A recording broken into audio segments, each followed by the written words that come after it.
Huwag ka nang mag-abalang pumunta mamaya, Valeria. Mapapahiya lang ako sa mga guests ko. This party is for high-level partners, hindi para sa isang babaeng amoy kulob at kusina. Ang tinig ni Henrique ay tila isang matalim na balisong na humiwa sa mahalumigmig na hangin sa loob ng dressing room. Nanatiling nakatayo si Valeria, ang kanyang mga payat na daliri ay mahigpit na nakakapit sa hawakan ng plantsang nagbabaga sa init. Ang singaw na nagmumula sa ilalim ng bakal ay tila isang mapanira na hamog na pilit binubura ang kanyang pagod na anyo sa salamin. 5 oras niyang ginugol ang kanyang panahon para lamang masiguro na walang kahit isang lukot ang navy blue suit ni Henrique. Ang kasuotang isusuot nito para ipagdiwang ang 18 taon ng tagumpay nito sa mundo ng negosyo.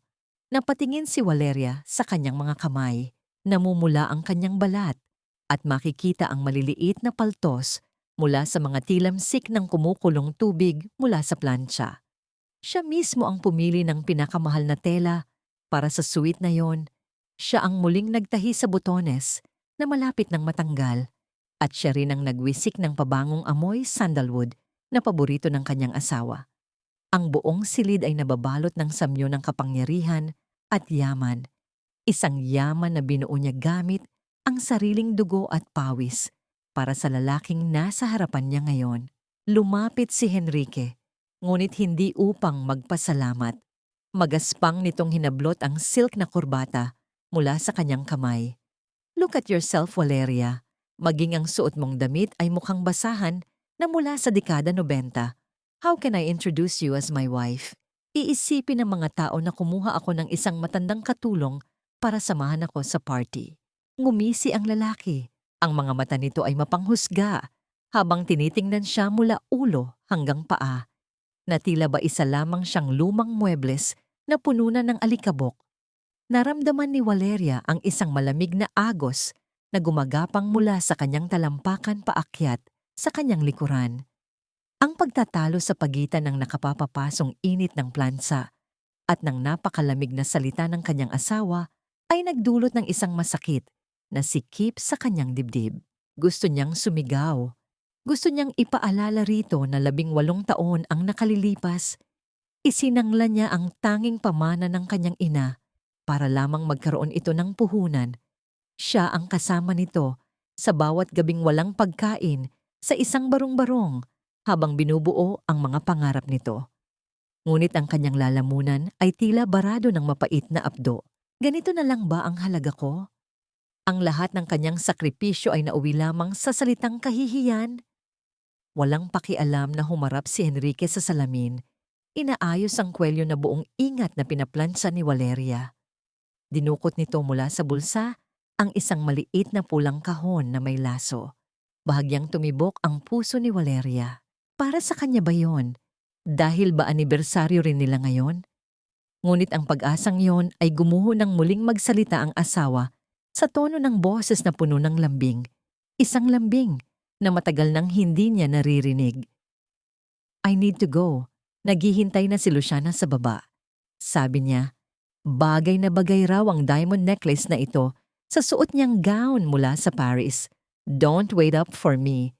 Ang plancha sa kamay ni Valeria ay dahan-dahang nadulas mula sa lalagyan nito. Walang narinig na ingay ng pagbagsak, kundi ang unti-unting panunuot ng amoy ng nasusunog na tela. Ang mamahaling wool carpet ay nagsimulang mangitim at umusok dahil sa tindi ng init ng bakal na nakadagan dito, katulad ng kung paano tinutupok ng pagtataksil ang huling natitirang dangal sa puso ni Valeria. Hindi man lang lumingon si Henrique. Humakbang ito palabas. Ang tunog ng kanyang sapatos ay matigas at mapagmataas. Iniwan si Valeria sa gitna ng malawak at malamig na silid. Ang tanging naiwan sa mesa ay ang speech na isinulat ni Valeria para rito. Mga salitang puno ng papuri tungkol sa pagmamahalan at katapatan na maingat niyang binuo. Dahan-dahang lumuhod si Valeria. Ang kanyang mga kamay na may paltos ay humawak sa nasunog na bahagi ng carpet. Hindi siya umiyak. Ang kanyang mga luha ay tila natuyo na rin ng init ng kahihiyan. Isang matinding pamamanhid ang bumalot sa kanyang buong pagkatao. Hiya, ang kahihiyang ito ay hindi lamang dahil sa may ibang babae ang asawa niya, kundi dahil hinayaan niyang tapak-tapakan siya nito ng napakatagal na panahon. Sa labas ng bintana, narinig niya ang pag-ungol ng makina ng sports car hanggang sa tuluyan na itong maglaho. Kinuha ni Valeria ang papel ng speech at sa isang marahas na pagkakataon, pinunit niya ito sa maliliit na piraso hanggang sa maging mistulang mga abo. Sa sandaling iyon, naramdaman niya ang pag-vibrate ng cellphone sa kanyang bulsa. Isang mensahe mula kay Mateo, ang legal counsel ng pamilya Duarte. Senyorita, pumanaw na ang iyong lolo. Na-activate na ang huling testamento ni Don Esteban. Ang buong Duarte Steel ay nasa ilalim na ng iyong pangalan. Kailan mo balak magpakita? Hinigpitan ni Valeria ang pagkakahawak sa mga punit na papel. Ang kanyang paningin ay nakatitig sa kawalan, malamig, at matigas na parang bakal na dumaan sa nagbabagang apoy.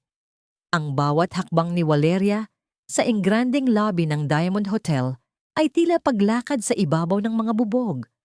Ang suot niyang simpleng asul na bestido na kinuha niya mula sa kailaliman ng kanyang aparador ay tila isang mantsa sa gitna ng naglalakihang mga chandelier at mga taong nakasuot ng seda at diamante. Ramdam niya ang malamig na simoy ng aircon na humahalik sa kanyang balat. Ngunit ang mas matindi ay ang mapanghusgang mga mata ng mga socialite na tila binabalatan ng kanyang pagkatao. Hindi siya dapat nandito, sinabihan na siya ni Enrique. Ngunit may isang bahagi ng kanyang puso na pilit kumakapit sa huling hibla ng pag-asa. Siguro, sa harap ng maraming tao, maaalala ni Enrique ang lahat. Tumayo si Valeria sa isang madilim na sulok, malayo sa ningning ng gitna ng ballroom. Ang kanyang mga kamay ay mahigpit na nakakuyom. Nararamdaman ang gasgas ng mga paltos na nakuha niya mula sa pagpaplantsa kanina. Ang bango ng mamahaling champagne at ang halimuyak ng mga imported na bulaklak ay sumasakal sa kanya. Sa gitna ng entablado, nakatayo ang kanyang asawa. Ladies and gentlemen, ang boses ni Enrique ay umalingaw-ngaw sa buong bulwagan, puno ng awtoridad at kayabangan. Tonight is not just about the success of Villamor Real Estate. It is about a new beginning. Lumingon si Enrique sa gilid ng entablado. Doon, lumabas ang isang babaeng tila isang diyosa sa suot nitong kumikinang na gintong gown, si Luciana. Ang bawat kislap ng kanyang kasuotan ay tila nanunukso sa kadiliman kung nasaan si Valeria. Humawak ang babae sa braso ni Enrique at ang ngiti nito ay puno ng tagumpay. For 18 years, I was held back by a weight I didn't deserve. Patuloy ni Enrique. Ang kanyang mga mata ay hindi man lang lumingon sa sulok kung nasaan ang asawa. Ang tagumpay ay nangangailangan ng isang reyna na marunong magdala ng korona, hindi ng isang asawang hanggang kusina lang ang kayang abutin. Today, I am officially announcing my divorce from Valeria Duarte. Isang mahinang bulungan ang bumalot sa silid, parang dagsa ng mga bubuyog na sumusugod sa isang sugatang hayop. Ramdam ni Valeria ang pag-akyat ng init sa kanyang mga pisngi. Hiya. Ang kahihiyang ito ay mas masakit pa sa anumang sampal. Ang bawat salitang binitawan ni Enrique ay tila mga pako na ibinabaon sa kanyang dangal. Poor Valeria. Narinig niyang bulong ng isang babae sa malapit. She looks like a housemaid trying to fit in. I heard she didn't even finish college to support him. Look where that got her. Sagot ng isa pa, kasunod ang isang mapait na tawa. Sa gitna ng entablado, kinuha ni Enrique ang isang kopya ng speech na nakita niya sa mesa kanina. Ang speech na isinulat ni Valeria ng buong puso. Inakala ni Valeria na gagamitin yon ni Enrique para magpasalamat. Ngunit laking gulat niya nang makitang dahan-dahan itong nilukot ng asawa at itinapon sa sahig, sa mismong paanan ni Luciana. Tinapakan yon ni Luciana gamit ang kanyang stiletto, habang nakatingin ng diretso sa gawin ni Valeria. Ang mga salitang isinulat ni Valeria tungkol sa walang hanggang katapatan ay nabaon sa dumi ng sapatos ng kabit. Gusto ni Valeria na tumakbo, na maglaho na lamang na parang usok. Ngunit sa gitna ng karamihan, nahuli niya ang tingin ni Mateo. Ang abogado ay nakatayo sa di kalayuan. Hindi suot ang kanyang karaniwang seryosong mukha, kundi isang tingin na puno ng galit para kay Henrique at isang malalim na paggalang para sa kanya. Bahagyang tumango si Mateo, isang senyas na siya lamang ang nakakaalam. Ngunit hindi pa tapos si Henrique.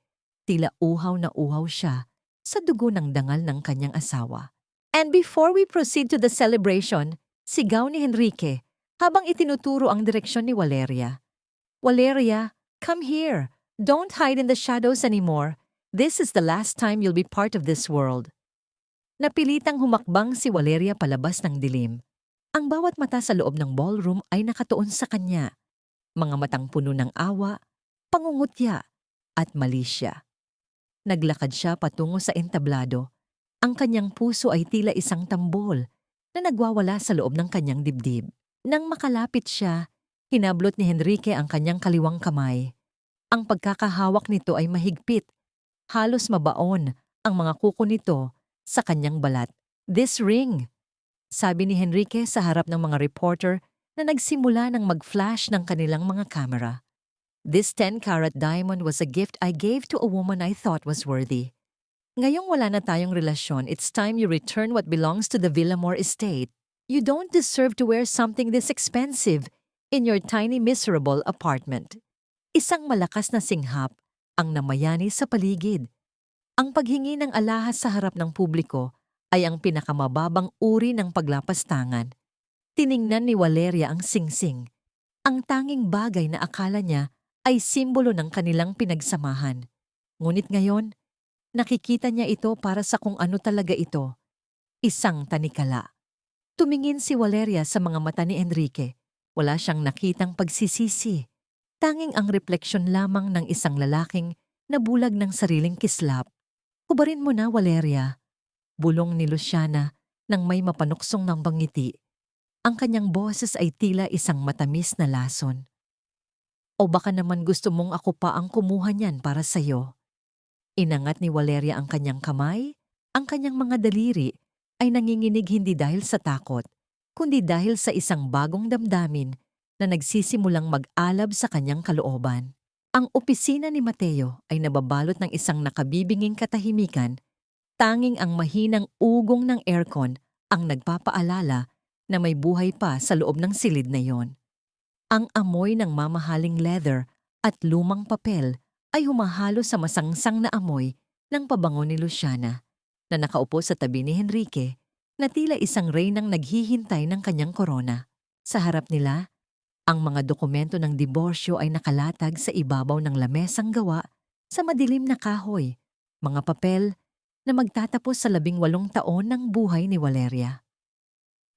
Pirmahan mo na ito, Valeria. Ayaw ko nang patagalin pa ang dula-dulaang ito. Ang boses ni Henrique ay malamig, walang bakas ng pag-aalinlangan. Inurong niya ang isang hiwalay na dokumento patungo sa asawa. This is an amendment. I want back all the shares I gifted you over the years. Ang mga shares na iyan ay bunga ng aking dugo at pawis. Hindi ko hahayaang lustahin mo lang ang yaman ko sa kung saang sulok ka man pupulutin. Tinitigan ni Valeria ang pluma sa kanyang harapan. Ang dulo nito ay kumikinang sa ilalim ng ilaw, tila isang matulis na karayom na handang itusok sa kanyang puso. Naramdaman niya ang titig ni Mateo mula sa kabilang dako ng lamesa. Isang tingin na tila nagtatanong kung sigurado ba siya sa kanyang gagawin. Ito na ba ang halaga ng 18 taon? Tanong niya sa kanyang sarili. Ang bawat gabing hindi siya natulog para asikasuhin ang mga papeles nito, ang bawat sakripisyo niya para itago ang sariling pagkatao upang hindi ito maapakan ng kanyang anino. Ang lahat ng iyon ay itinuturing ni Henrique na limos lamang. You're making a mistake, Henrique, mahinang sabi ni Mateo. Ang kanyang boses ay may pahiwatig ng babala na tila hindi napapansin ng lalaki. Ang tanging pagkakamali ko ay ang pagpapakasal sa isang babaeng walang ambisyon. Sagot ni Henrique habang hinahaplos ang kamay ni Luciana. Now, Valeria, sign it. Huwag mo nang hintayin na kalad ka rin pa kita sa korte at hiyain lalo. Nang walang imik, kinuha ni Valeria ang pluma. Ang lamig ng metal ay gumuhit sa kanyang palad. Hindi nanginig ang kanyang kamay. Sa bawat paggalaw ng dulo ng panulat sa ibabaw ng papel, tila may isang bahagi ng kanyang lumang pagkatao ang unti-unting namamatay.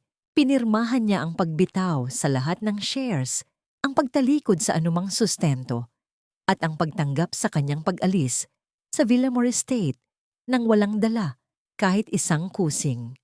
Nang matapos ang huling pirma, isang kakaibang ngiti ang sumilay sa mga labi ni Valeria. Isang ngiting hindi umabot sa kanyang mga mata, ngunit puno ng isang misteryosong kapanatagan. Tinitigan niya ang isang partikular na sugnay sa dulo ng kontrata.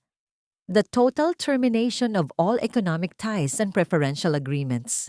Ayan, masaya ka na ba? Tanong ni Valeria. Ang kanyang tinig ay mahinahon, ngunit may talim na tila gupit ng gunting. Perfect, sabi ni Henrique sabay hablot sa mga papel. Now, you have 1 hour to pack your things. Isang maleta lang ang pwedeng dalhin. Everything else belongs to me. Dahan-dahang tumayo si Valeria.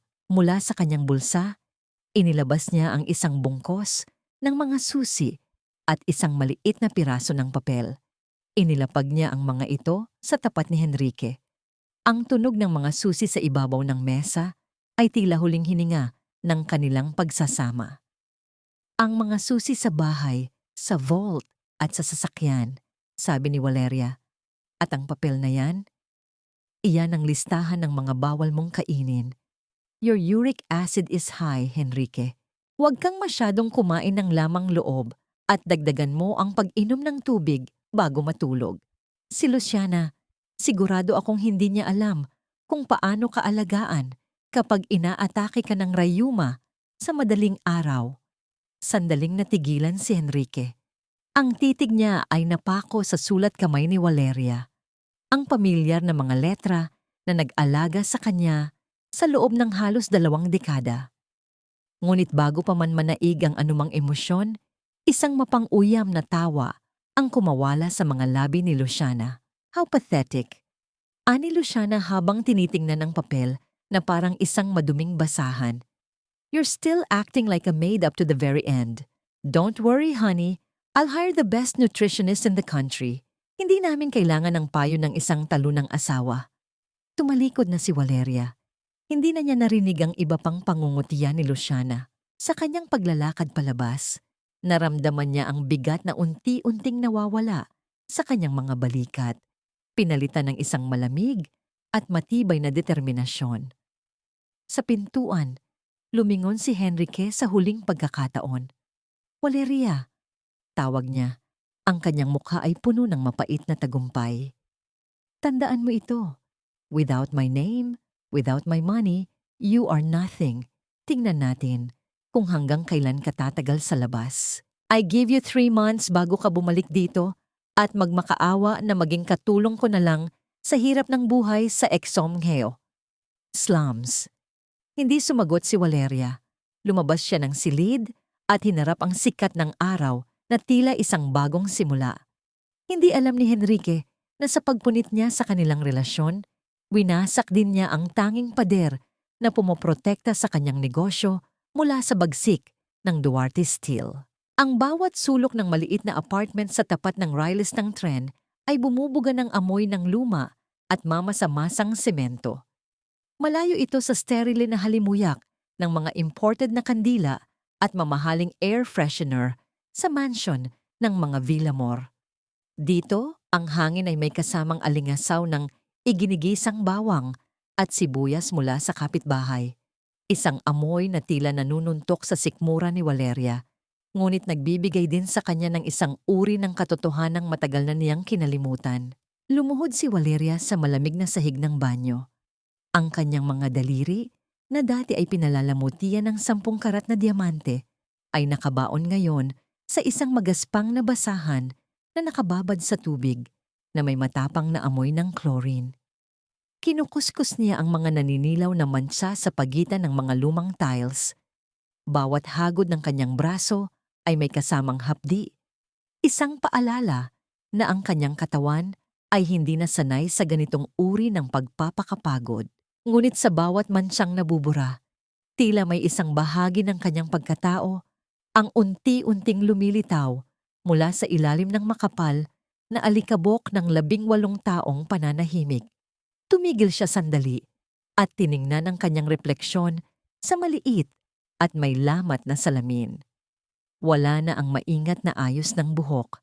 Ang kanyang pawis ay malayang dumadaloy sa kanyang leeg, humahalo sa amoy ng sabon at pawis ng isang babaeng nagsisimulang lumaban para sa sarili. Ganito pala ang lasa ng kalayaan, bulong niya sa sarili. Mapait, mahapdi, ngunit tunay. Isang mahinang katok sa pintuang gawa sa manipis na kahoy ang pumutol sa kanyang pag-iisip. Walang tunog ng doorbell dito. Tanging ang marahang pagtama ng kamao sa kahoy na tila isang hudyat. Nang buksan ni Valeria ang pinto, tumambad sa kanya si Mateo. Ang abogado ay tila isang estranghero sa gitna ng maruming pasilyo ng gusali. Suot ang kanyang plantsadong suit at bit-bit ang isang itim na briefcase. Tiningnan ni Mateo ang kabuuan ng maliit na silid, ang tanging kama sa sulok, ang maliit na mesa, at ang mga gamit ni Valeria na nakalagay pa rin sa isang malitang luma. I expected to see you crying, Valeria. Bungad ni Mateo, ang kanyang boses ay puno ng paghanga na pilit niyang itinago sa likod ng profesionalismo. But here you are, cleaning floors like it's the most important job in the world. Ngumiti ng bahagya si Valeria habang pinupunasan ang kanyang mga kamay sa kanyang apron. In some ways, it is, Mateo. I'm cleaning more than just floors. I'm cleaning my life from the filth of 18 years. Umupo si Mateo sa tanging silya sa loob ng silid. Inilabas niya ang isang makapal na folder na may gintong selyo ng pamilya Duarte. Ang simbolo ng isang agila na nakatuntong sa mga bakal na riles. Ang sagisag ng Duarte Steel. Valeria, we don't have much time. Seryosong sabi ni Mateo. Enrique believes he has won. He thinks you are here to rot and eventually crawl back to him. He has no idea that the very ground he stands on is owned by the woman he just discarded. Don Esteban made sure that you are protected, but you have to accept the responsibility now. Lumapit si Valeria at hinawakan ang folder. Ramdam niya ang bigat ng papel, ang bigat ng isang pangalang pilit niyang itinago dahil sa maling akala na ang pag-ibig ay nangangailangan ng pagpapakababa. Naaalala niya ang bilin ng kanyang lolo bago ito pumanaw. Ang bakal ay kailangang dumaan sa apoy bago ito maging matibay. Handa ka na bang sumabak sa apoy, Valeria? Anong nasa loob nito? Tanong ni Valeria. Ang kanyang boses ay hindi na nanginginig. Ang listahan ng lahat ng assets ng Duarte Steel na kasalukuyang ginagamit ng Villamor Real Estate sa ilalim ng mga special agreements na ikaw mismo ang pumirma noon, paliwanag ni Mateo. At ang huling testamento ni Don Esteban, Valeria, hindi lang ito tungkol sa pera. It's about the legacy you left behind to follow a man who didn't even know how to tie his own tie without you. Tinitigan ni Valeria ang mga dokumento. Sa bawat pahina, nakikita niya ang kanyang sariling mga pirma mula sa nakaraan. Mga pirma ng isang asawang nagnanais lamang na magtagumpay ang kanyang kabiyak. Ngayon, ang mga pirmang iyon ang magiging mitsa ng pagbagsak ng lalaking iyon. Mateo, tawag ni Valeria, ang kanyang mga mata ay nag-aapoy sa isang bagong uri ng determinasyon. I want to know everything. Ang lahat ng butas sa negosyo ni Enrique na ako lang ang nakakaalam.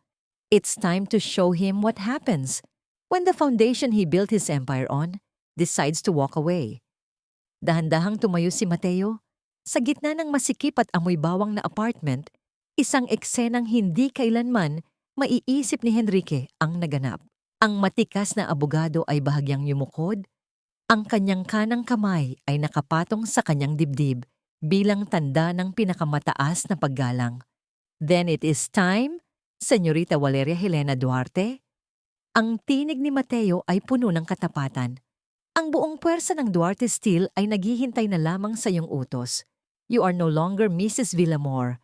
You are the Queen of Steel. Lumingon si Valeria sa bintana. Mula sa malayo, natatanaw niya ang mataas na gusali ng Villamor Real Estate na kumikinang sa ilalim ng araw. Isang malamig na ngiti ang gumuhit sa kanyang mga labi habang hinahawakan niya ang folder na tila isang sandata. Ang amoy ng bawang at chlorine sa kanyang paligid ay hindi na amoy ng kahirapan, kundi amoy ng isang bagong simula na dadaan sa matigas na pagtutuos. Ang sikat ng araw na tumatama sa mga bintana ng Villamor Real Estate ay tila nagbibigay ng isang mapanlinlang na gintong liwanag sa buong opisina ni Henrique. Sa loob ng silid na yon, ang amoy ng mamahaling tabako at bagong biling leather na silya ay sapat na upang malasing ang sinuman sa kapangyarihan. Nakasandal si Henrique, ang kanyang mga paa ay nakapatong sa lamesang gawa sa mahogany habang pinapanood si Luciana na nagsusukat ng isang mamahaling kwintas sa harap ng salamin. "I told you, honey," ani Henrique habang humihitit ng tabako. Valeria was a jinx. Mula nang umalis siya, pakiramdam ko ay lalong gumaan ang takbo ng buhay ko. No more boring lectures about budgets and safety protocols. Tumawa si Luciana. Ang tunog ng kanyang halakhak ay tila mga kristal na nagbabanggaan. She was just a shadow, Henrique. Ngayon, wala na ang aninong humaharang sa ningning mo. You are the king now. Ngunit ang katahimikan ng kanilang pagdiriwang ay biglang nayanig nang bumukas ang pinto nang walang katok. Pumasok ang head of operations ni Henrique. Ang mukha nito ay kasing puti ng papel at may mga butil ng pawis na namumuo sa noo. "Sir, may problema tayo sa construction site sa Makati." Ang boses ng lalaki ay nanginginig. Ibinaba ni Henrique ang kanyang mga paa at kumunot ang noo. "Ano na namang problema? If it's about the labor strike, fire them all." "Hindi po, sir. Wala tayong bakal. Ang delivery mula sa Duarte Steel na inaasahan natin ngayong umaga, hindi dumating. At nang tumawag kami sa warehouse nila, ang sabi lang ay under review daw ang lahat ng pending orders natin." Tila may isang malamig na kamay na humaplos sa batok ni Henrique. "Anong under review? We have a long-standing agreement with them. Sila ang nagsusupply ng 80% ng kailangan nating bakal para sa Golden Tower project." "Iyon nga po ang problema, sir.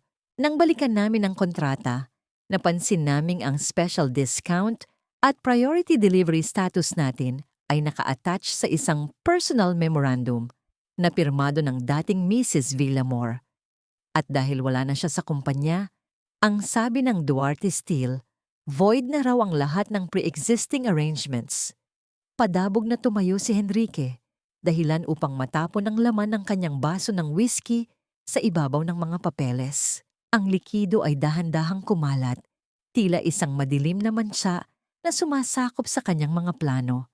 "Damn it, tawagan mo si Don Esteban o kahit sino sa mga board members nila." Galamas ni Henrique. "Sabihin mo sa kanila, I am willing to pay extra. Hindi pwedeng tumigil ang construction.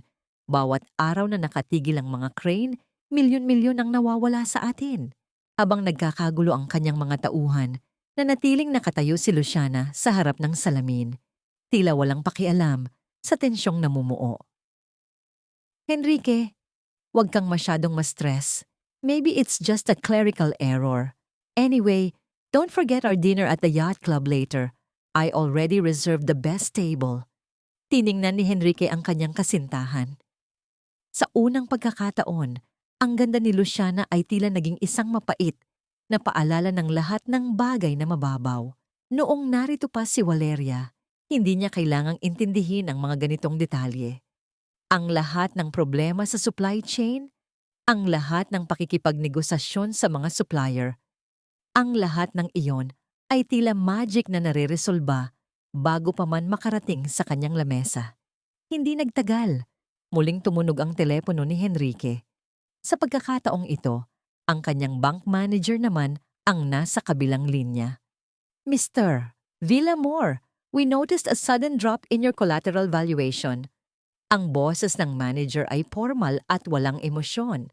Since your steel supply is in question, the risk factor for your current loans has increased. We are required to freeze your credit line until you can prove a stable supply of materials for your ongoing projects. Nabitawan ni Henrique ang telepono. Ang tunog ng pagbagsak nito sa makapal na carpet ay tila hudyat ng unang bitak sa kanyang imperyo. Ang hangin sa loob ng opisina na dati ay amoy tagumpay. Ngayon ay tila nanunuyot. Puno ng amoy ng luma at kinakalawang na bakal. Sa kabilang dako ng lungsod, sa loob ng isang tahimik at payak na silid, nakaupo si Valeria sa harap ng kanyang laptop. Pinagmamasdan niya ang real-time data ng stock market.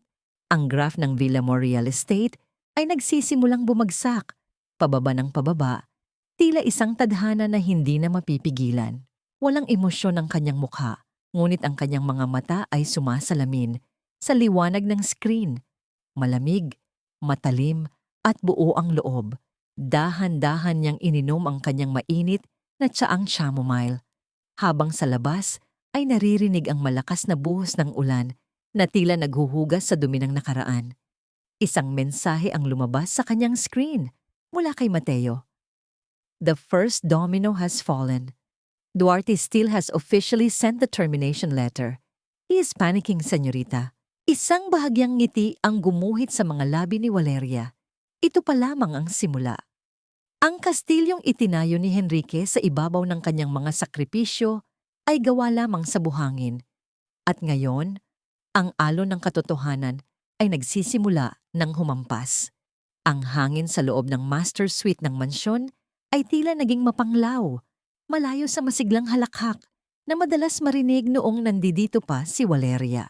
Nakaupo si Henrique sa gilid ng kama. Ang kanyang mga siko ay nakatukod sa kanyang mga tuhod habang ang kanyang mga kamay ay nakabaon sa kanyang buhok.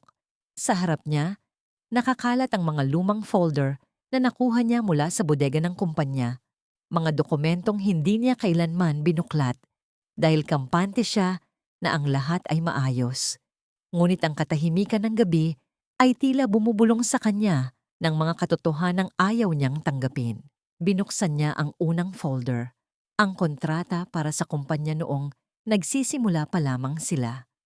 Ang bawat pahina ay may mga maliliit na nota sa gilid, mga komento tungkol sa interes ng bangko, mga babala tungkol sa pabago-bagong presyo ng bakal, at mga stratehiya kung paano makakatipid sa gastos. Lahat ng mga notang yon ay nakasulat sa isang pamilyar na paraan, maliliit, maayos, at dahan-dahang nakasulat. Ang sulat kamay ni Valeria. Naalala ni Henrique ang isang gabi. 10 taon na ang nakalilipas. Umuwi siyang pagod at lasing mula sa pakikipag-usap sa mga investor. Nakita niya si Valeria sa ilalim ng maliit na lampara sa kanilang munting sala. Puyat ang mga mata habang binabasa ang mga blueprint na itinapon na niya sa basurahan dahil sa galit. Bakit mo pa pinag-aaksayahan ng panahon yan, Valeria? Tanong niya noon sa gitna ng kanyang pagkalasing. Wala kang alam sa negosyo. Magtimpla ka na lang ng kape. Ngumiti lang si Valeria noon, isang matamis ngunit malungkot na ngiti at tahimik na sumunod. Akala ni Henrique ay sumunod lang ang asawa sa kanyang utos. Hindi niya alam na habang siya ay nahihimbing, ang kape ay nananatiling mainit sa tabi niya, habang si Valeria naman ang nagtatama sa mga maling kalkulasyon na halos ikabagsak ng kanyang kumpanya. Hinawakan ni Henrique ang kanyang kaliwang palad, tila nararamdaman ang init ng araw sa isang construction site noong unang bahagi ng kanilang pagsasama. Isang aksidente ang muntik ng kumitil sa kanyang buhay nang may bumagsak na mga bakal mula sa itaas. Noon, hindi siya ang umiwas. Si Valeria ang tumulak sa kanya sa gilid. Naligtas siya, ngunit ang braso ni Valeria ay nasugatan ng malalim. Isang mahabang peklat ang naiwan doon. Isang peklat na madalas niyang makita kapag nagluluto ang asawa o kapag inaayos nito ang kanyang kurbata. Noong panahong iyon, tinawag niya itong isang maliit na gasgas. Ngayon, ang alaala ng peklat na iyon ay tila isang malaking sugat sa kanyang sariling konsensya. Sir Henrique, Ang boses ni Luciana mula sa pintuan ay tila isang istorbo sa kanyang paglalakbay sa nakaraan.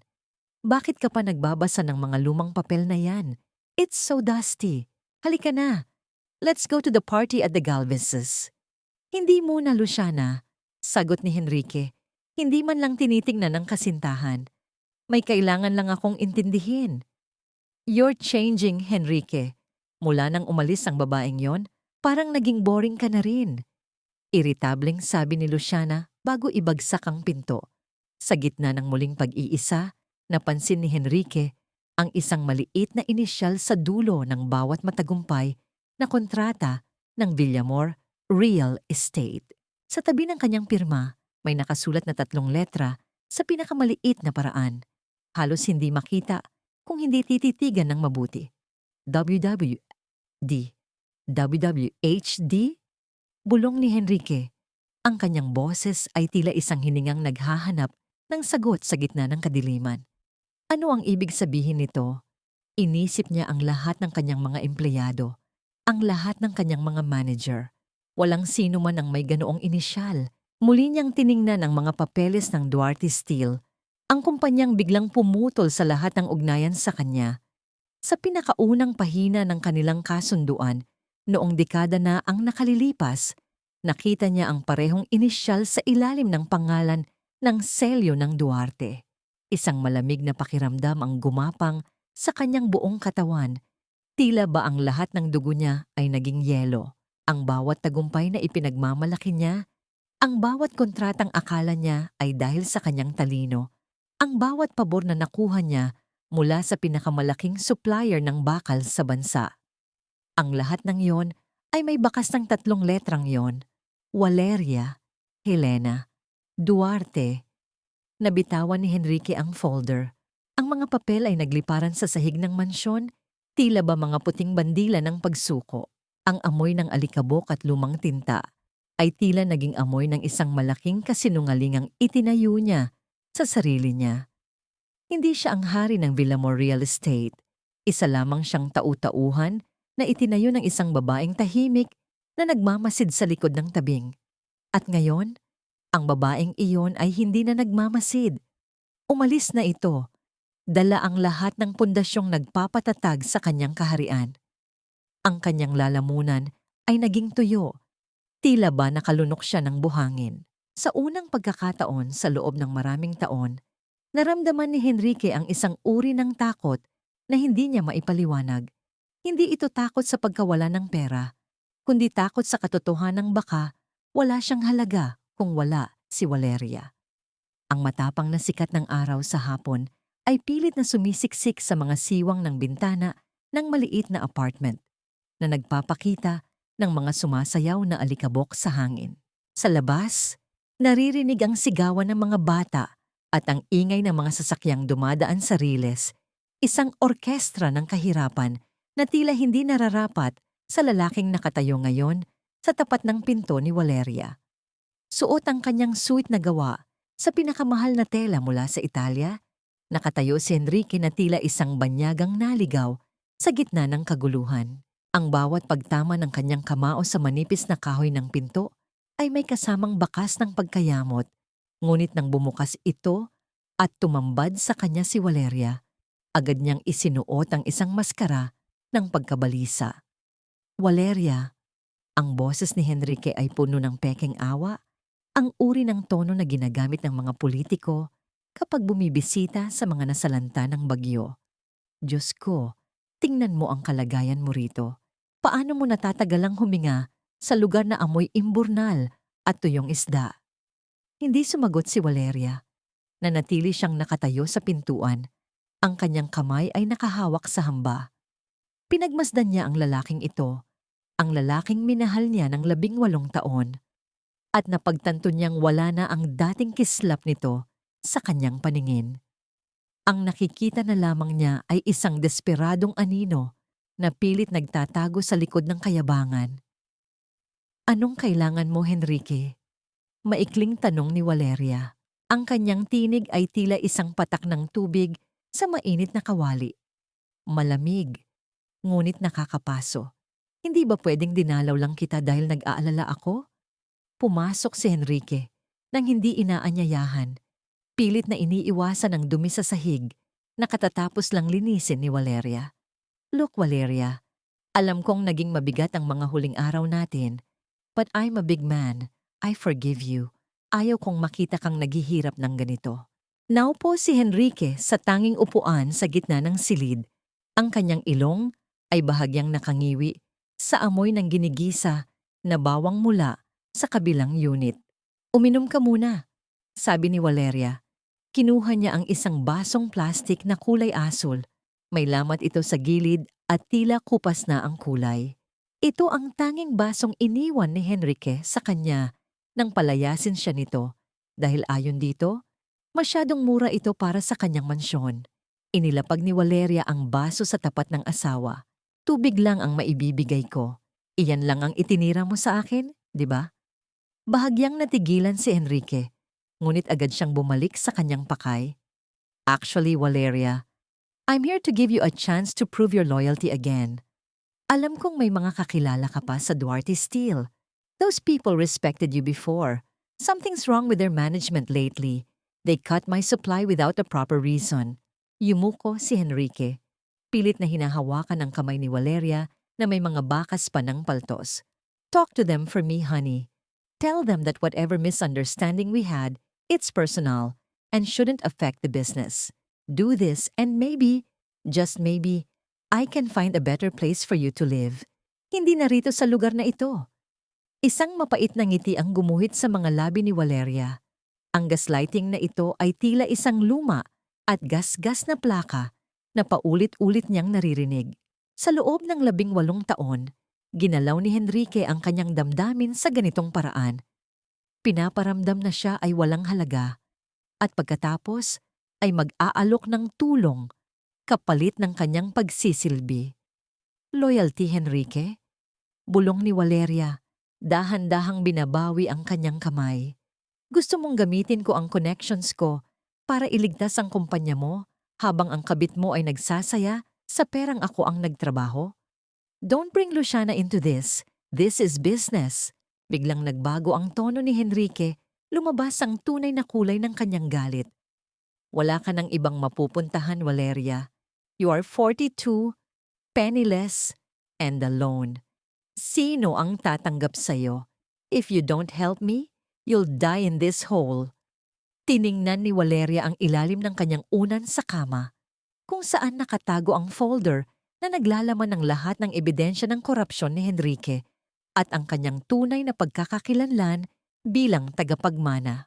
Nararamdaman niya ang tibok ng kanyang puso, hindi dahil sa takot, kundi dahil sa pananabik na makitang gumuho ang lahat ng pinagmamalaki ng lalaking ito. Dahan-dahan siyang tumayo at itinuro ang pinto. Ang kanyang tindig ay tila isang reynang nagpapaalis ng isang bastos na alipin. Tapos na tayo, Henrique. Ang boses ni Valeria ay matibay at walang bahid ng pag-aalinlangan. Hindi na ako ang asawang pwedeng utusan kapag may problema ka. At higit sa lahat, hindi na ako ang katulong mo. Lumabas ka na bago ko pa makalimutan na naging bahagi ka ng buhay ko. Magsisisi ka, Valeria. You will beg me for a piece of bread. Sigaw ni Henrique habang padabog na lumalabas. Ang kanyang mga sapatos ay tumutunog sa pasilyo, tila isang hudyat ng pagkatalo. Nang masiguro ni Valeria na wala na ang lalaki, muli siyang naupo. Kinuha niya ang folder mula sa ilalim ng unan at hinaplos ang selyo ng Duarte Steel. Ang bawat pahina sa loob nito ay isang hakbang patungo sa katapusan ni Henrique Villamor. Isang malamig na katahimikan ang bumalot sa silid, ngunit sa loob ni Valeria, may isang bagong apoy ang nagsisimulang magningas.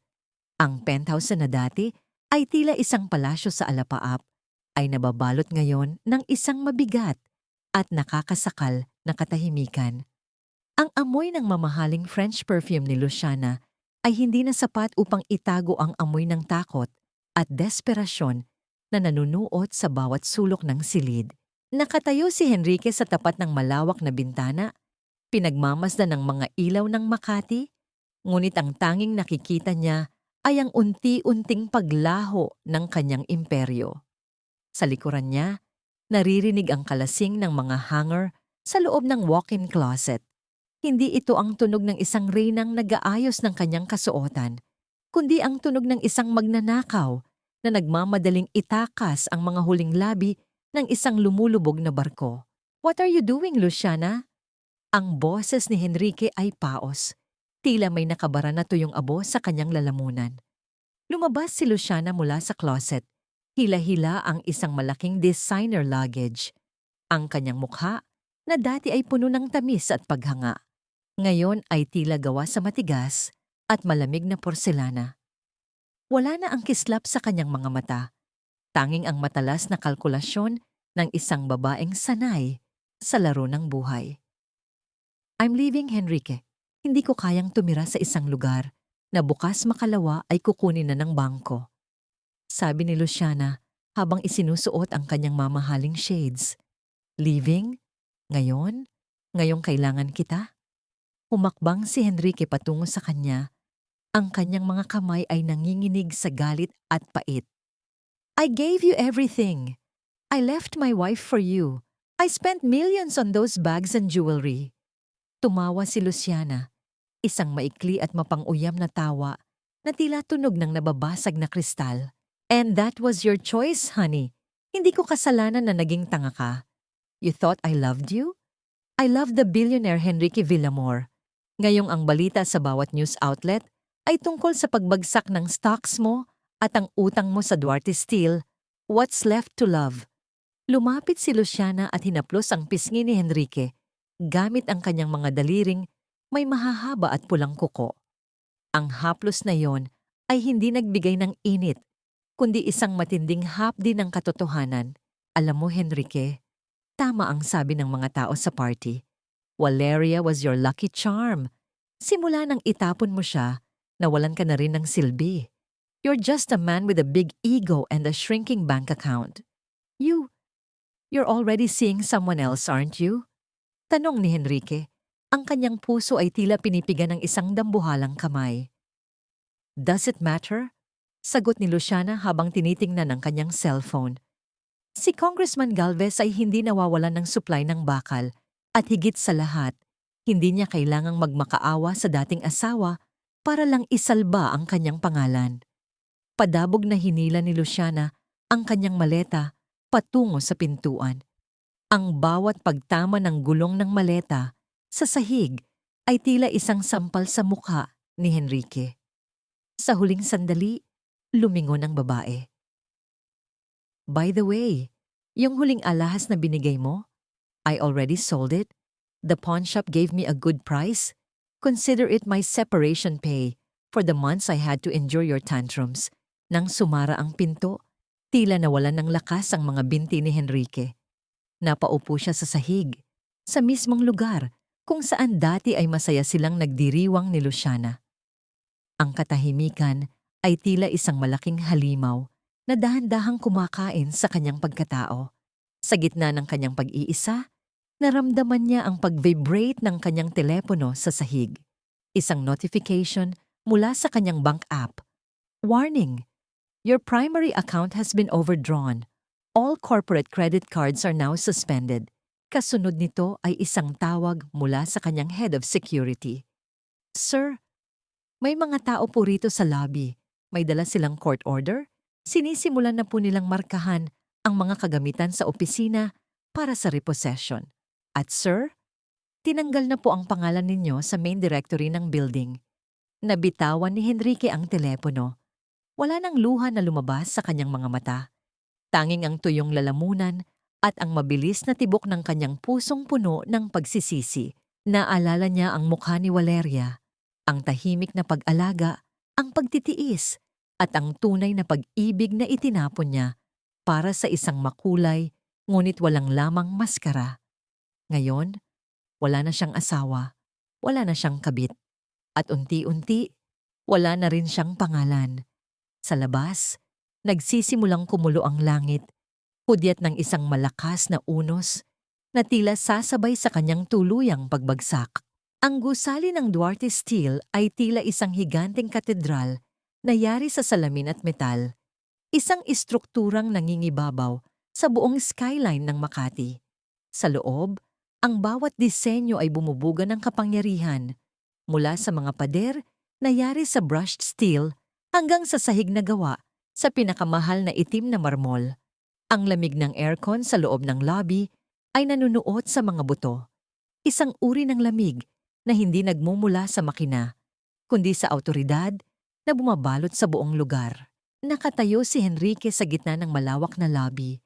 Pakiramdam niya ay lalong lumiliit ang kanyang katawan sa bawat segundong dumadaan. Ang kanyang suit, ang huling maayos na damit na itinira sa kanya ng mga naniningil ng utang, ay tila hindi nalapat sa kanyang katawan. May mga lukot ito sa siko na hindi na kayang plansahin ng kanyang nanginginig na mga kamay. Wala na ang kislap sa kanyang mga sapatos at ang kanyang buhok ay bahagyang gulo-gulo dahil sa puyat at nerbiyos. Mr. Villamor? Isang sekretarya na may suot na pormal at malamig na ngiti ang lumapit sa kanya. The board is waiting. Sumunod po kayo sa akin. Sumakay sila sa elevator na yari sa gold-tinted glass. Habang paakyat, pinanood ni Henrique ang pagliit ng lungsod sa labas. Ito ang lungsod na akala niya ay nasa ilalim ng kanyang mga paa noong nakaraang buwan lang. Ngayon, pakiramdam niya ay nahuhulog siya sa isang bangin na walang katapusan. Pagdating sa pinakataas na palapag, bumukas ang pinto ng elevator sa isang pasilyo na nababalot ng makapal at pulang carpet. Sa dulo nito ay ang malaking pinto ng boardroom na gawa sa inukit na mahogany. Doon, nakatayo si Mateo. Seryoso ang mukha at may hawak na makapal na folder. Mateo, habol hiningang sabi ni Henrique. Tila nakakita ng huling lifeline sa gitna ng dagat. Salamat at pinagbigyan ninyo ang hiling ko. I need to talk to the new chairperson. Kailangan ko lang ng 6 na buwang extension sa supply contract. I can pay the interest, I promise. Tiningnan siya ni Mateo ng walang anumang emosyon. Ang tingin na yon ay mas masakit pa sa isang mura. The decision is not mine, Henrique. The chairperson has been reviewing your files all morning. All 18 years of it. Pinagpawisan ng mga palad ni Henrique. Sino ba siya? Is it one of the Duarte cousins? I know how to talk to them. I just need 5 minutes. You don't need 5 minutes. Tipid na sagot ni Mateo habang binubuksan ng dambuhalang pinto. You need a miracle. Pumasok si Henrique sa loob ng silid. Ang mahabang lamesa ay napapalibutan ng mga banyagang investor at mga matatandang board members na dati ay tinitingala niya mula sa malayo. Sa dulo ng lamesa, ang malaking upuan ng chairperson ay nakatalikod, nakaharap sa malawak na bintana kung saan tanaw ang buong lungsod. Ang katahimikan sa loob ng silid ay tila isang mabigat na kumot. Naririnig ni Henrique ang sarili niyang mabilis na paghinga. Pagkatapos, isang tunog ang bumasag sa katahimikan. Hindi ito sigaw, hindi ito salita. Ito ay ang ritmo ng matutulis na takong ng sapatos na tumatama sa marmol na bahagi ng sahig sa ilalim ng bintana. Ang bawat pagtama ay tila isang hatol, dahan-dahan, madiin, at puno ng tiwala sa sarili. Walang pagmamadali. Tila ba ang bawat hakbang ay sadyang idinisenyo upang pahabain ang paghihirap ng taong naghihintay. Ma'am, simula ni Henrique, ang kanyang boses ay pumiyok sa gitna ng kaba. I am Henrique Villamor. I am here to discuss the future of the steel supply for the Makati projects. Alam kong may mga lapses ang kumpanya ko, but I am a man of my word. Dahan-dahang uminog ang malaking leather chair. Ang unang nakita ni Henrique ay ang dulo ng isang itim na power suit na perpektong lapat sa katawan ng nagsusuot. Sumunod ang mga kamay na may hawak na fountain pen, mga kamay na pamilyar sa kanya, ngunit ngayon ay wala na ang mga bakas ng paltos at dumi ng kusina. Ang mga kuko nito ay maayos ang pagkakamanicure, kumikinang sa ilalim ng liwanag ng chandelier. At nang tuluyang humarap ang upuan, tila huminto ang mundo ni Henrique. Ang hangin sa kanyang lalamunan ay biglang naglaho. Tila ba sinakal siya ng isang hindi nakikitang kamay. Nakatayo sa kanyang harapan si Valeria. Ngunit hindi ito ang Valeria na iniwan niya sa ex-om ng Heo, Slums. Ang kanyang buhok ay maayos na nakastyle. Ang kanyang mukha ay may bakas ng matapang na makeup na lalong nagpatingkad sa kanyang matatalas na mata. Wala na ang apron, wala na ang bakas ng pagiging katulong. "Good morning, Mr. Villamor." Ang boses ni Valeria ay tila tunog ng nagbabagang bakal na isinawsaw sa malamig na tubig. Matigas, pinalakas ng apoy, at walang bahid ng awa. "I believe you are here to ask for a favor from Duarte Steel." Napaatras si Henrique. Ang kanyang tuhod ay nanginginig, hanggang sa tumama ang kanyang likod sa saradong pinto. Ang kanyang bibig ay bumuka, ngunit walang salitang lumabas. Ang bawat hibla ng hangin sa loob ng boardroom ay tila naging kasing talas sa mga labaha. Nakatitig si Henrique kay Valeria.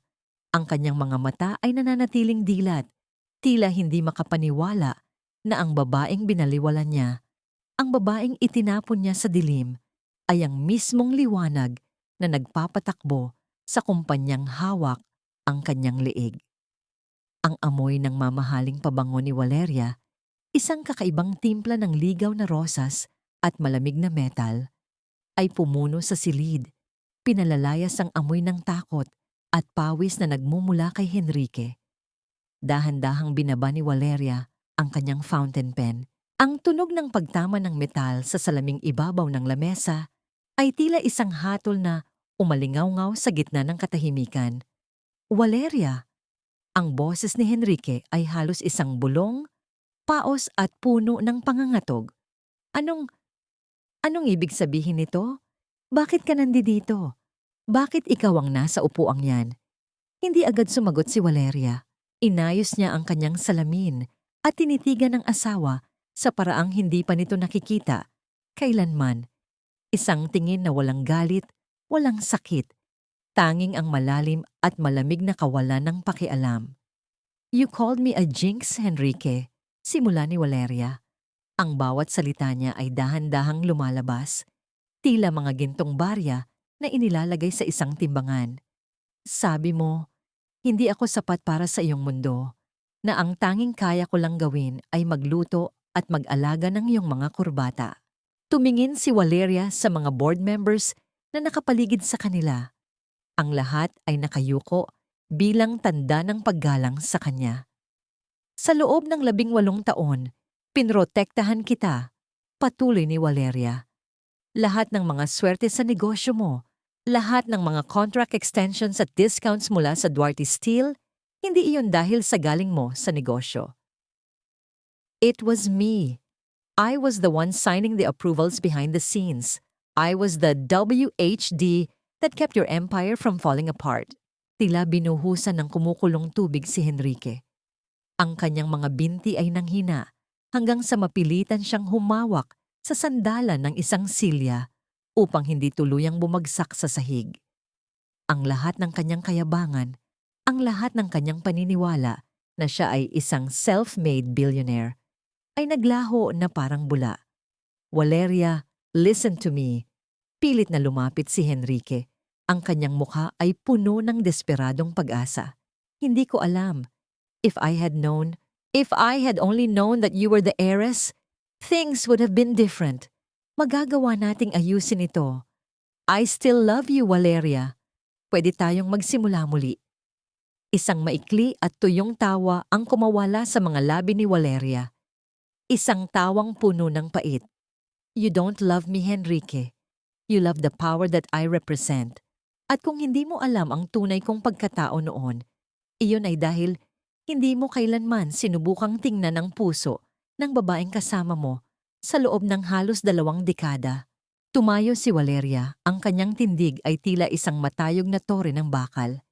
Inilabas niya ang isang asul na folder at inihagis ito sa tapat ni Henrique.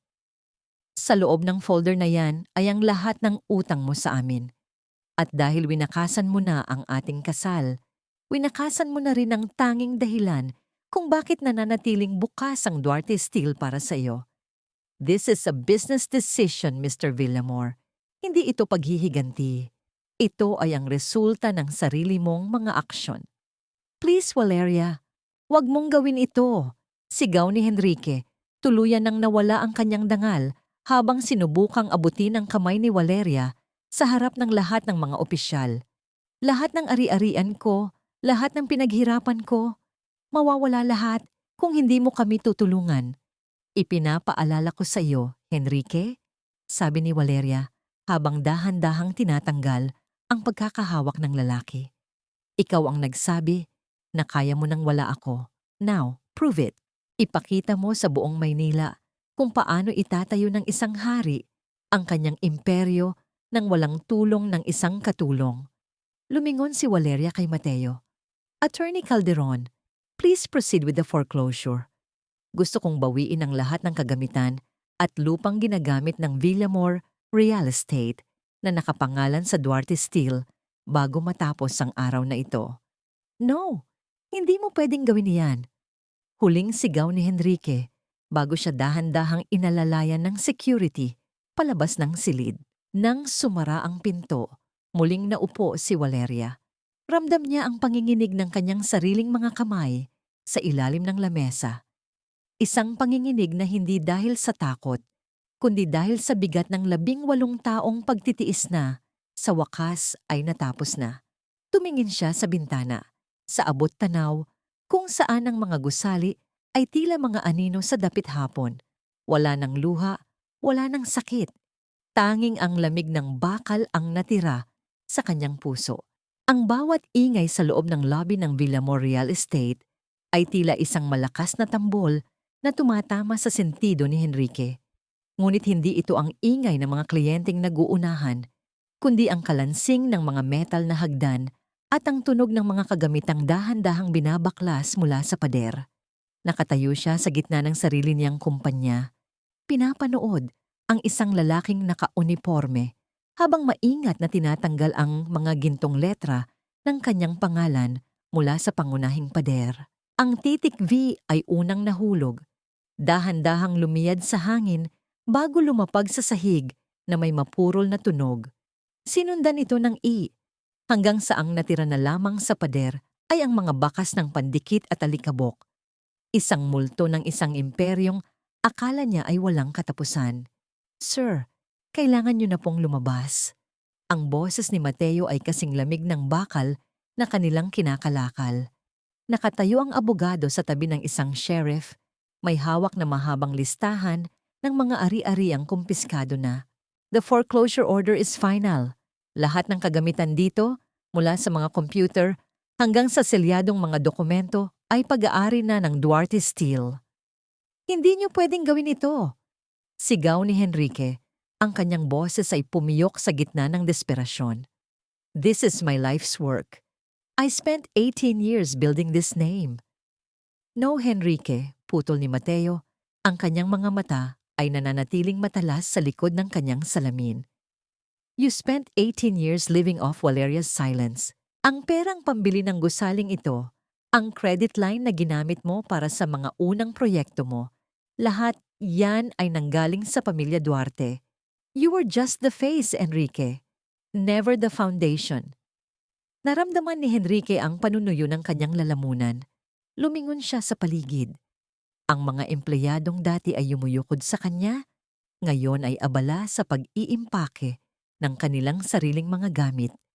Ang kanilang mga tingin ay puno ng awa at pangungutya.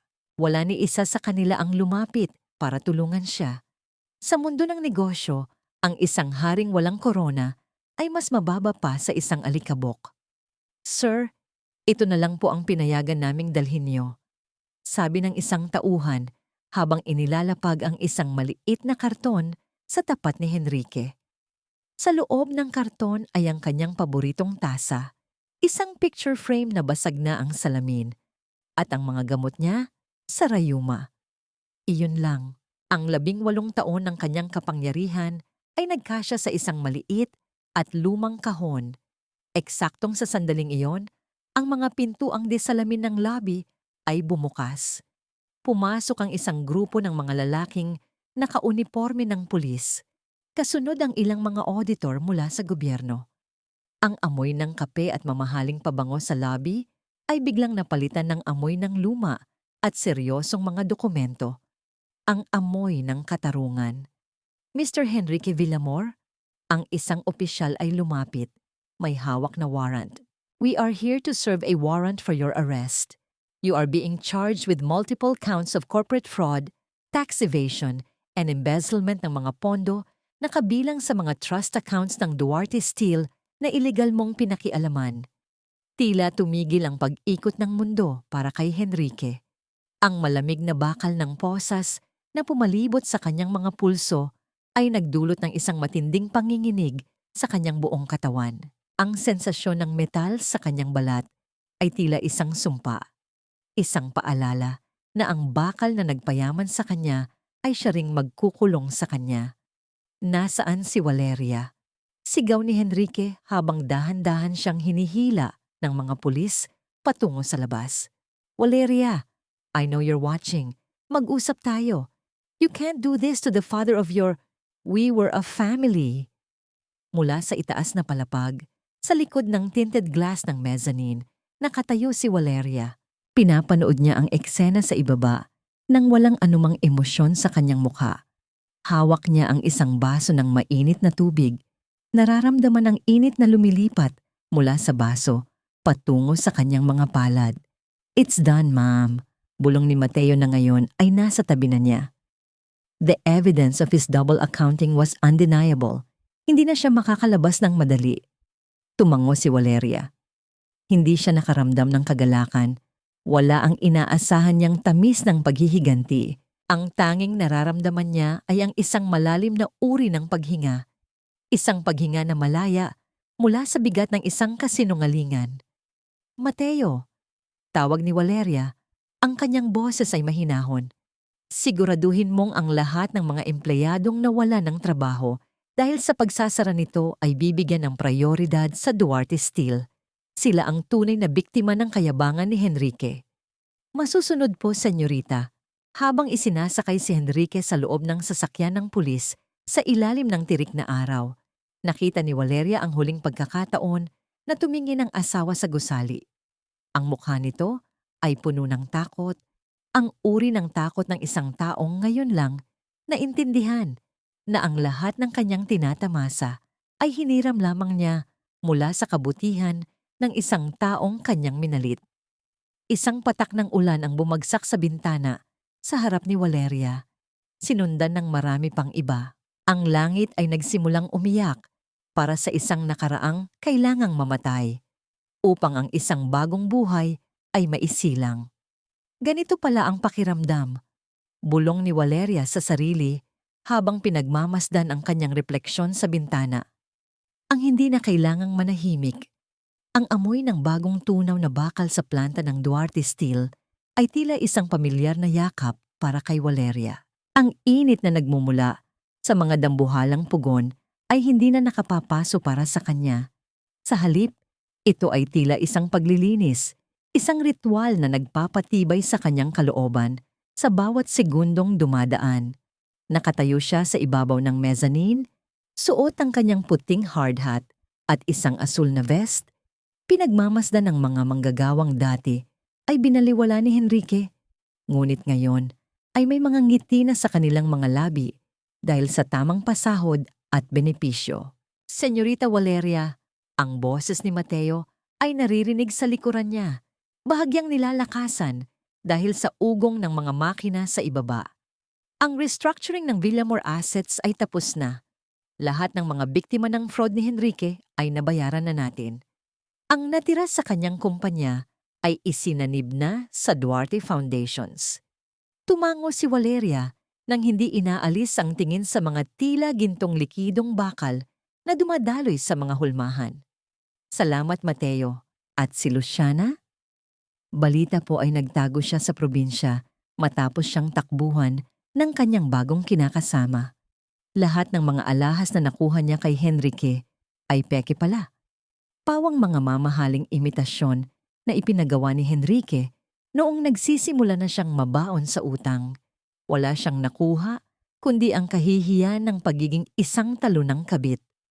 Isang malamig na ngiti ang gumuhit sa mga labi ni Valeria. Karma, ang mundong itinayo sa kasinungalingan ay gumuho gamit ang sarili nitong mga pekeng pundasyon. Pagkalabas ng planta, nagtungo si Valeria sa isang mas tahimik na lugar, ang sementeryo kung saan nakahimlay si Don Esteban. Ang hangin dito ay malinis, malayo sa usok ng industriya at may dalang halimuyak ng mga sariwang bulaklak. Dahan-dahang lumapit si Valeria sa puntod ng kanyang lolo at inilapag ang isang kumpol ng mga puting sampagita. Ang bango ng mga bulaklak ay nagdala sa kanya sa mga alaala ng kanyang pagkabata. Noong tinuturuan siya ni Don Esteban na ang tunay na lakas ay hindi nasusukat sa ingay, kundi sa tibay ng paninindigan. Lolo, tapos na po. Bulong ni Valeria habang hinahaplos ang malamig na marmol ng puntod. Binawi ko na ang pangalang Duarte. Hindi ko nahahayaang may tumapak muli sa dangal natin. Sa kanyang pagtayo, naramdaman ni Valeria ang presensya ni Mateo sa kanyang tabi. Ang abogado ay hindi nagsasalita. Nananatili lamang bilang isang matibay na haligi ng suporta na hindi kailanman humingi ng kapalit. Mateo, bakit mo ito ginagawa? Tanong ni Valeria habang nakatingin sa malayo. 18 taon kang nanahimik kasama ko. Bakit hindi mo ako iniwan noong ako ay isang hamak na asawa lamang? Dahil alam ko po ang halaga niyo, senyorita. Ang boses ni Mateo ay puno ng katapatan. Hindi lahat ng hiyas ay kailangang kumikinang agad para makita ang halaga. Minsan, ang pinakamahalagang bagay ay yung nananatiling matatag sa gitna ng unos.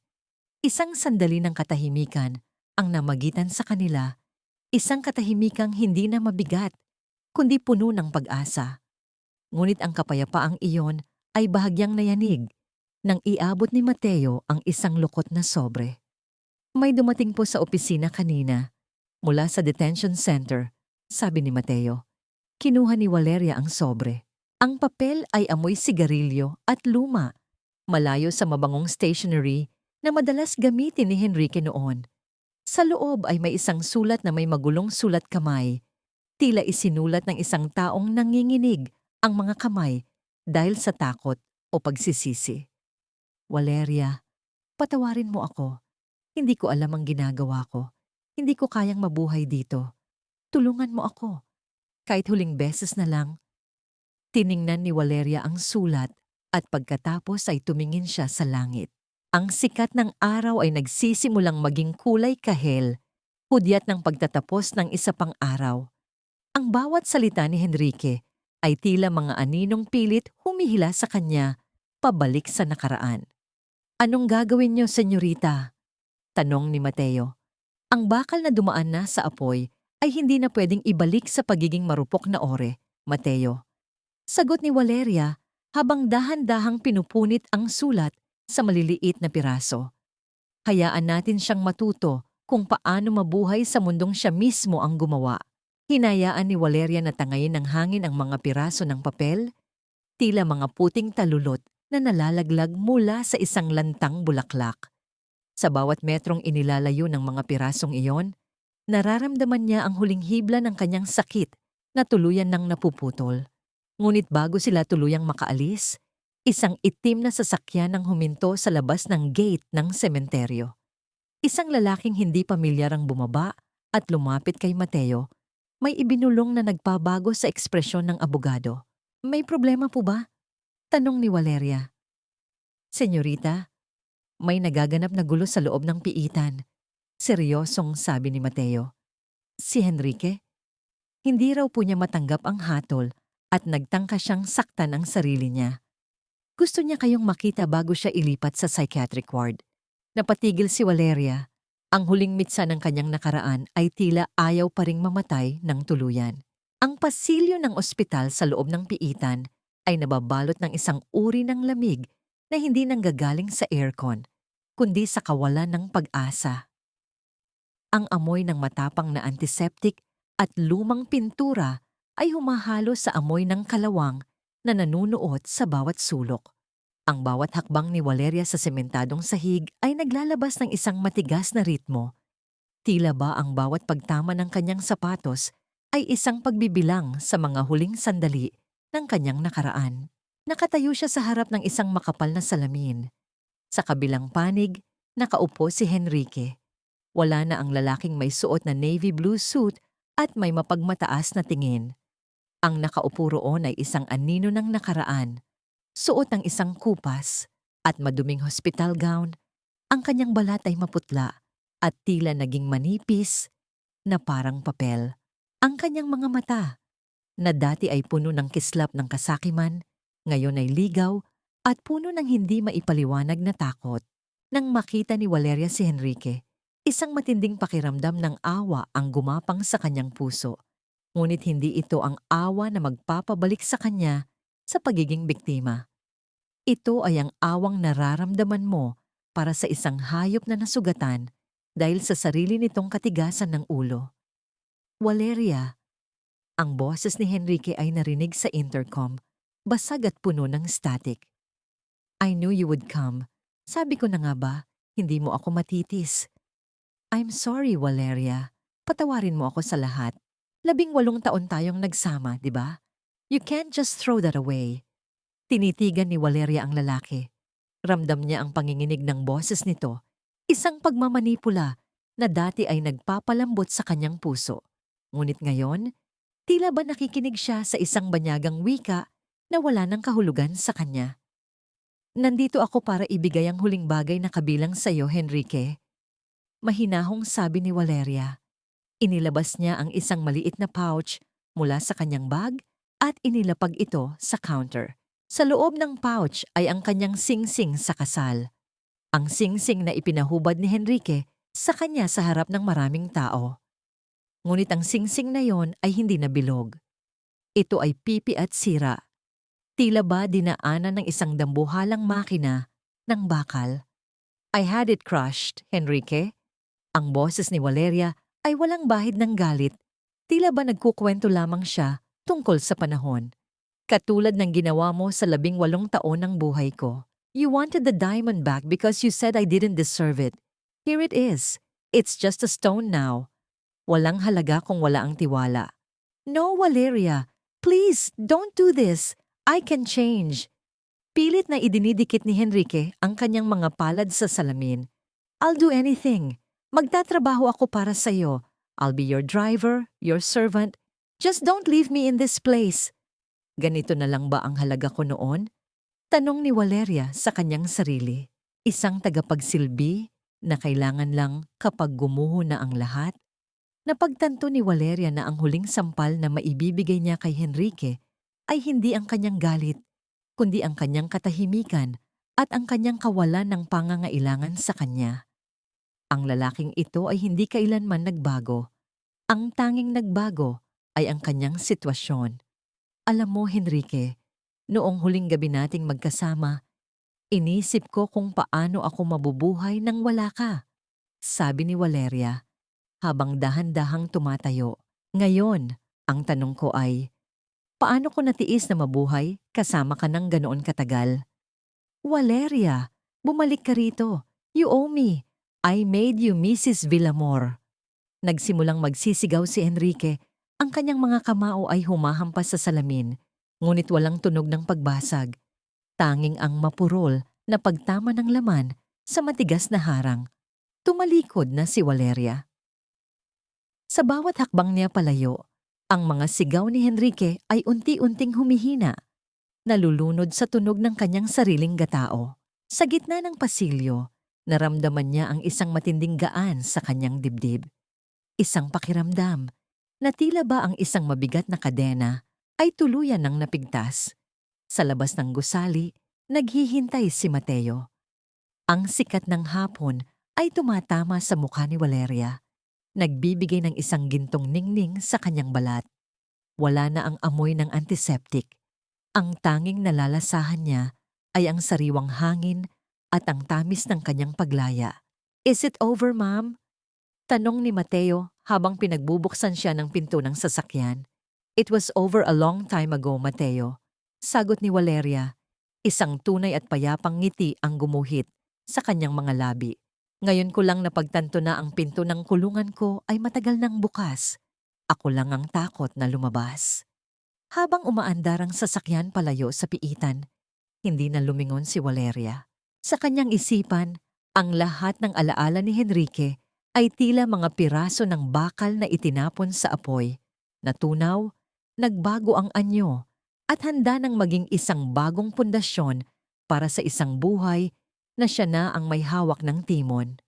Ang liwanag ng mga spotlight sa loob ng Grand Ballroom ng Manila Hotel ay tila mga bituing bumaba sa lupa, nagbibigay ng isang nakasisilaw na ningning sa bawat sulok ng bulwagan.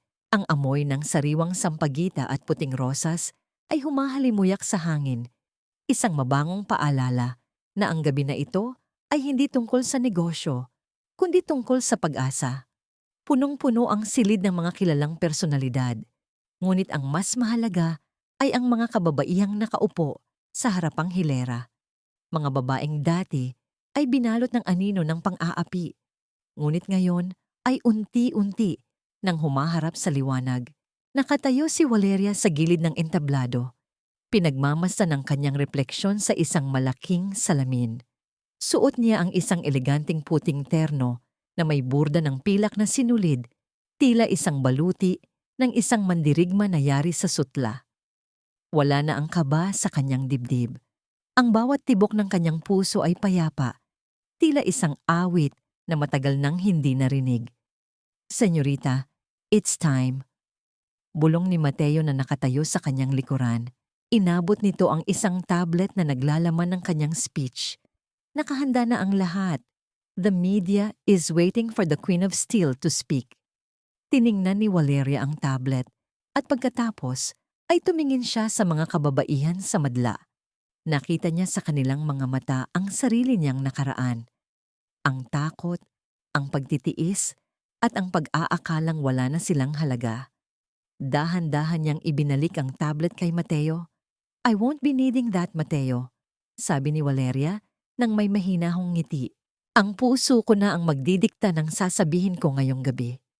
Habang naglalakad siya patungo sa gitna ng entablado, ang tunog ng masigabong palakpakan ay tila isang dagsa ng malalakas na alon sa dalampasigan. Punong-puno ng pagkilala at paggalang. Tumigil ang lahat nang humawak si Valeria sa mikropono. Ang katahimikan ay tila isang banal na sandali. Tila ba ang buong mundo ay naghihintay sa bawat salitang bibitawan niya. "For 18 years, I lived in silence." Simula ni Valeria, ang kanyang boses ay malinaw at matatag, umaabot sa bawat sulok ng silid. "Akala ko, ang pagiging mabuting asawa ay nangangahulugan ng pagbaon sa sarili kong pangarap. I ironed shirts until my hands were burned, and I wrote speeches for a man who didn't even know my worth. I was a shadow in my own life." Tumigil siya sandali. Ang kanyang paningin ay naglakbay sa mga mukha ng mga babaeng biktima ng karahasan na ngayon ay binibigyan niya ng bagong simula sa pamamagitan ng kanyang foundation, ang Duarte's Hope. "But I realized that steel is not born strong. It is forged in the hottest fire." Ang bawat sugat, ang bawat hapdi ng pagtataksil, at ang bawat patak ng luha ay hindi tanda ng kahinaan. Ito ay mga sangkap upang tayo ay maging mas matibay. Patuloy ni Valeria. "Hindi niyo kailangan ng isang hari para maging reyna. Ang inyong halaga ay hindi nakadepende sa kung sino ang kasama niyo sa bahay, kundi sa kung sino ang nakikita niyo sa salamin tuwing umaga." Isang maugong na pagsang-ayon ang narinig mula sa madla. May mga luhang pumatak, hindi dahil sa sakit, kundi dahil sa ginhawa ng pagkilala. Sa gabing iyon, formal na binuksan ni Valeria ang pinakamalaking shelter at vocational center para sa mga kababaihan sa bansa na pinunduhan ng sarili niyang bahagi mula sa Duarte Steel. Nang matapos ang programa, dahan-dahang bumaba si Valeria mula sa entablado. Ang pagod sa kanyang katawan ay tila isang masarap na uri ng pagkapagod. Isang pagod na may katuturan. Nagtungo siya sa backstage kung saan malayo na sa kislap ng mga kamera. Sa dulo ng madilim na pasilyo, Nakita niya ang isang aninong naghihintay. Isang lalaking hindi kailanman nagbago ang tingin sa kanya. Nasa tuktok man siya ng tagumpay o nasa ilalim ng putikan. Nakatayo si Mateo. Hawak ang isang simpleng kumpol ng mga sariwang sampagita. Ang paboritong bulaklak ni Valeria na sumisimbolo sa kanyang pagiging payak at tapat. Ang bango nito ay tila nagpatahimik sa lahat ng ingay ng gabi. "You were amazing tonight, Valeria," sabi ni Mateo.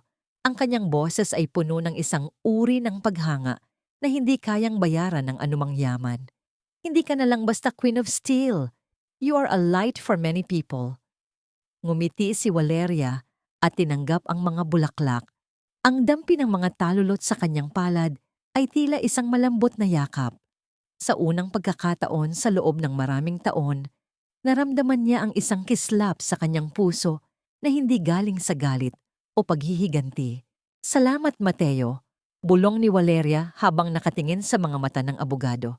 "Salamat sa pananatili sa tabi ko, kahit noong wala pa akong maibabalik na anuman." "I told you before," sagot ni Mateo habang dahan-dahang lumalapit. Ang distansya sa pagitan nila ay tila napupuno ng isang bagong uri ng pangako. Ang tunay na halaga ng isang tao ay hindi nakikita sa kung anong meron siya, kundi sa kung sino siya kapag wala na ang lahat. At ikaw, Valeria, ay sapat na noon pa man. Lumingon si Valeria sa bintana kung saan tanaw ang liwanag ng buwan sa ibabaw ng Manila Bay. Ang anino ni Henrique ay tuluyan ng naglaho sa kanyang alaala. Sa harap niya ay isang malawak na bukas, isang buhay na siya na ang sumusulat ng bawat kabanata. Ang huling sinag ng araw ay dahan-dahang lumulubog sa abot tanaw ng Manila Bay. Nag-iiwan ng mga guhit ng kulay ube at ginto sa langit, na tila ba isang dambuhalang painting ng pag-asa. Mula sa pinakamataas na palapag ng Duarte Steel Building, ang mga sasakyan sa ibaba ay tila maliliit na kislap ng liwanag na dumaraloy sa mga ugat ng lungsod. Ang hangin sa rooftop garden ay may dalang alat ng dagat at lamig ng dumarating na gabi. Isang timpla ng kalikasan at industriya na tila humahalik sa balat ni Valeria. Nakatayo siya sa gilid ng glass railing. Ang kanyang mga kamay ay nakapatong sa malamig na bakal. Hindi na siya ang babaeng may mga palto sa daliri at amoy usok ng kusina. Ngayon, ang bawat hibla ng kanyang pagkatao ay bumubuga ng isang uri ng kapayapaan na tanging ang mga taong dumaan sa matinding apoy ang makakaalam. Ang kanyang suot na charcoal gray suit ay tila isang baluti. Matigas, tapat, at perpekto. "Senyorita, ang huling report para sa ekspansyon sa Mindanao ay handa na para sa iyong pirma." Ang boses ni Mateo ay narinig sa kanyang likuran. Hindi ito ang boses ng isang empleyado, kundi ang boses ng isang katuwang na nakasaksi sa kanyang bawat pagkadapa at pagbangon. Dahan-dahang lumingon si Valeria. Ngumiti siya, isang ngiting hindi napilit, isang ngiting nagmumula sa isang pusong buo at malaya. "Salamat, Mateo. Let's finish it tonight. Ayaw kong may iwanang trabaho para sa bukas." Lumapit si Mateo at inabot ang folder. Habang pinapirmahan ni Valeria ang mga dokumento, sandali silang natigilan sa katahimikan ng gabi. Ang tanging naririnig ay ang mahinang ihip ng hangin at ang malayong ugong ng lungsod na tila isang dambuhalang pusong tumitibok. "Alam mo, Mateo," simula ni Valeria habang ibinabalik ang pluma, "noong nasa Xom ng Heo, slums ako, inisip ko na baka doon na talaga ang katapusan ko. Na baka ang tanging tadhana ko ay ang maging biktima ng isang maling pag-ibig. But the stars have a different plan for those who know how to fight, Valeria." Sagot ni Mateo, ang kanyang mga mata ay sumasalamin sa mga ilaw ng lungsod. Ang bakal ay hindi nagiging matibay kung hindi ito dadaan sa pinakamainit na pugon. "And look at you now. You are the foundation of this city." Tumingin muli si Valeria sa malayo. Sa di kalayuan, nakikita niya ang dating gusali ng Villamor Real Estate. Wala na ang pangalang Villamor doon. Ngayon, isa na itong social housing center na pinatatakbo ng kanyang foundation. Doon, Ang mga pangarap ng mga ordinaryong tao ay binibigyan ng pagkakataong mabuhay malayo sa kasakiman ng isang taong inakala niyang hari. Nabalitaan niya kani-kanina lang na si Enrique ay tuluyan ng inilipat sa isang pasilidad kung saan hindi na nito alam ang pagkakaiba ng kahapon at ngayon. Isang malungkot na wakas para sa isang lalaking nabulag ng sariling kislap. Ngunit para kay Valeria, ang balitang iyon ay tila isang pahina na lamang ng isang lumang libro na matagal na niyang isinara. Are you happy, Valeria? Tanong ni Mateo. Isang tanong na simple, ngunit may malalim na kahulugan. Huminga ng malalim si Valeria. Ninanamnam ang kalayaan sa bawat hibla ng kanyang baga. Hindi ko alam kung happy ang tamang salita, Mateo. Pero ang alam ko, I am whole. I am no longer a shadow. I am Valeria Helena Duarte. At sapat na yon. Dahan-dahang hinawakan ni Mateo ang kamay ni Valeria sa ibabaw ng railings. Isang simpleng pagdampi, ngunit puno ng pangako ng isang kinabukasan na hindi na kailangang magmadali. Hindi ito ang pag-ibig na nakakasakal, kundi ang pag-ibig na nagbibigay ng puwang para huminga. Tayo na. Aya ni Mateo? Tayo na, sagot ni Valeria. Habang naglalakad sila pabalik sa loob ng gusali, dumaan sila sa isang malaking portrait ni Don Esteban na nakasabit sa lobby. Tila may kislap sa mga mata ng matanda sa painting, isang pagkilala sa kanyang apo na nagawang higpitan ang kapit sa isang legasyang halos mawala. Ang pinto ng elevator ay nagsara ng walang anumang ingay, tila isang huling tuldok sa isang mahabang kabanata ng pasakit. Sa loob ng refleksyon ng glass walls, nakita ni Valeria ang isang babaeng matatag, maganda, at handang harapin ang anumang unos. Ang bakal ay matigas, ngunit ang pusong dumaan sa apoy at nanatiling marunong magmahal ay mas matibay pa sa anumang metal sa mundo. Valeria Helena Duarte, ang reyna ng bakal, ay hindi na kailanman muling tatahimik. Isang taon nang lumipas. Sa isang payak na dalampasigan sa Palawan, isang babae ang naglalakad nang nakayapak sa maputing buhangin. Hawak niya ang isang maliit na sketchpad. Iginuguhit ang mga balangkas ng mga bagong paaralan na ipapatayo niya para sa mga bata sa lalawigan. Wala siyang suot na mamahaling alahas. Tanging ang kanyang mga mata na kumikinang sa ilalim ng sikat ng araw. Mula sa malayo, isang lalaki ang lumapit sa kanya. May dalang 2 baso ng malamig na coconut water. Nagngitian sila, isang ngiting puno ng pag-unawa at kapayapaan. Sa kabilang dako ng bansa, sa loob ng isang madilim na silid, isang lalaki ang paulit-ulit na nagsusulat sa pader gamit ang isang pirasong uling. Isa lamang ang salitang isinusulat niya, libu-libong beses, hanggang sa mapuno ang buong kwarto. Patawad.